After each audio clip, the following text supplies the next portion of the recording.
penikmat ilmu pengetahuan, tahukah kamu kalau microwave ditemukan secara tidak sengaja? Pada tahun 1945, seorang insinyur bernama Percy Spencer sedang menguji magnetron, perangkat yang digunakan dalam radar.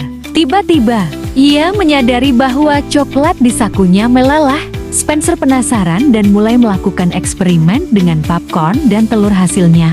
Popcorn meletup dan telur meledak. Ia menyadari bahwa gelombang mikro dari magnetron dapat memasak makanan dengan cepat dan efisien. Inilah momen penemuan microwave. Jangan lupa like dan subscribe agar channel ini terus berkembang. Terima kasih.